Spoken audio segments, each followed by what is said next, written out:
How was the panel? It seemed good. Yeah, the panel. Yeah. The panel. It's went always well. difficult to tell when you're up there, but it seemed good. Manu's amazing at these things. Yeah. So Yeah. with Manu, we're always good. Yes. How did you, what made you guys decide to go from Elfstones backwards to Sword? Well, we didn't. We didn't actually go back. This is a whole. The season really is. It's sort of pieces of Sword. We got and the cherry probably pick. Song. We That's got what the we cherry tried to pick. So because we basically, Spike and Sonar have the rights to the first 3 books. So Elfstones obviously being the most complete, that's the one we all wanted to start with. But then after that, the books get generational. They go to, it's Will's dad and Sword and Will's kids and Wish Song. So, but we didn't want to do that. We wanted to keep telling the story of these characters. And it actually gave us the freedom to kind of do other things when you're not so tied to the books. So we took characters from those books, created new characters. There were worlds that were mentioned and cities that were mentioned that we then expanded.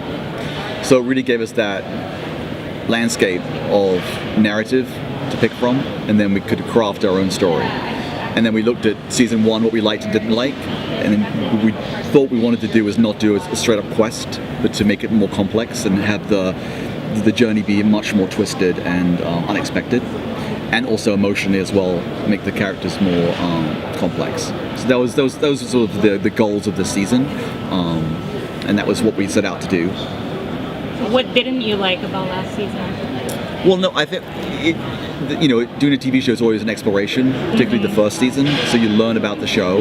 When you're doing a fantasy show, it's like the obvious thing to do. And we also were following the narrative of the book, which was very much a quest. So once you're doing a quest, it's like you're on the ride. So it's sort of very straightforward. Yeah. And what we had to do from the book is, in the book, when you're in Arbalon, they're basically just fighting, like, another Legion of Demons shows up. So we had to create stories in Arbalon, because it felt like the kids are on the quest and the grown-ups are at the castle. And so, we introduced Bandon and other things there, and obviously did a lot more with Arian and Ander and having, the Changeling and stuff. But as Miles said, you sort of sit back and you look at it, and you kind of go, okay, next year let's not do just a straight-on quest, because also it feels like you've done it. So what are you going to do? It's just yet another quest. So it was how to mix it up, and also what's fun about a television show, especially when you get into like season 2 and season 3, it's like which characters haven't met each other. And which characters are great together. It was one of those things in season 1. It was like, so this great relationship between Eleanor and Will, and then they're like after separated. episode 4, they're not together again. So it was like, So I think we wanted to look at that as well and make sure that those 2 characters were together and that father-son relationship was expanded, and we really got into that because they got great chemistry together as actors and obviously a great relationship. So that was something we really wanted to do. Again, as a showrunner, you look at the season and be as critical as you can and say what were the strengths and weaknesses, and then really try and do something and make sure you play your strengths in the second season. Was it a conscious decision to make it a half hour as opposed to a full hour long show? Well, it's a full hour show. It's a 42-minute show. Yeah. Never feels that way. Yeah. That's good. That's good. No, but it's a 42. It's a broadcast length. 42. Yeah, it's like 40. The panel briefly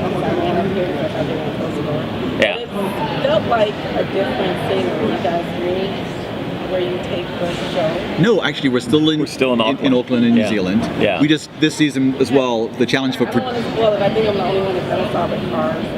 No. It's in the first thing. Yeah, because you saw that at the end of the last season where the Bloodfire was, which again is sort of alluded to in the books, and we had to ask Terry. We're like, "This is San Francisco, right?" He goes, "Yeah." So we basically that's where Eritrea is with her sort of group. So that's what we did. And again, it's the thing what's interesting about the show is that it's our world in the future. It's not just a fantasy world. It's not just Westeros or Narnia or Middle Earth. So it's trying to play those elements as well in the juxtaposition of fantasy and post-apocalyptic, and a little bit, recognizing that it is your world, right? Exactly. Yeah, exactly.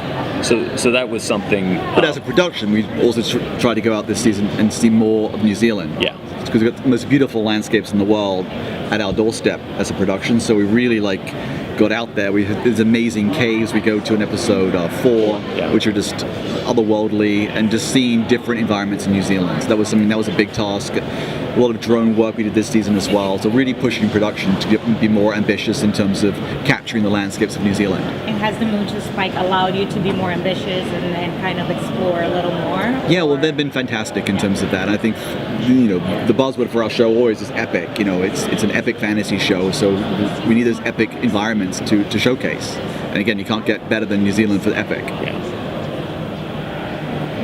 Manu been scouting out some places for you guys to shoot at? Well, Manu is like the king of New Zealand, so that helps. That's why I'm asking. Yeah. There's this cave. No, he's got special he's got really like sacred lakes and really amazing woods and different places he talks about. So there's so much spirituality as well in New Zealand, and the Maori culture is so embedded that it's. I think that's something why these fantasy shows work in New Zealand, not just because it looks incredible, but there is like this very weird and beautiful spirituality to the place, and I think that's captured somehow. And I think also when you got a young cast in that place, it's isolating, but it's also so beautiful. I don't know if you've ever been to New Zealand, but you arrive in New Zealand and literally the air, it smells sweeter. There's something about it. It's just the purity of air is like unbelievable. I always arrive at the airport, like just smell the air, like oh my god, it's so sweet. And there's something sort of, it's almost like prehistoric about it too, which also lends to kind of the fantasy and the otherworldliness of it. Yeah, you find yourself walking through woods with 20-foot ferns.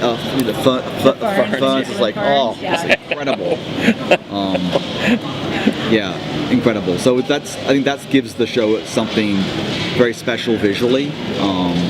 I think they shoot Ash versus the Evil Dead in New Zealand. Yeah, but I don't think you get a sense of New Zealand. I think they shoot it there for the tax credits mostly. Yeah, and Robert Tappard's there, but I think it's something, and as you guys know, most of these shows are shot in Atlanta or in Vancouver.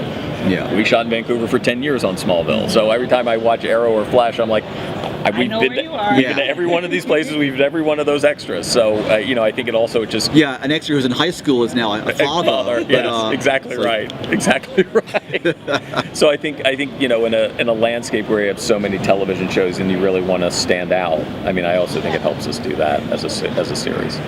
And shooting over there, do you think, like, chemistry-wise, like, because you got to bring the actors over there, and you guys are over there for a while, like, shooting, does that help with the chemistry of the cast and crew and everybody? Oh, they definitely... A little bit away from... they definitely bond. Here. They definitely bond. And I think, you find that when you do a show on location, even Smallville, when we were there, it's like they bond because in a way it's like summer camp. Yeah. And they all have to, and it's an action-adventure show, so they're always training, and then there's a rehearsal period, and then they're working together, and then they just become friends because, frankly, they're the only people they know there.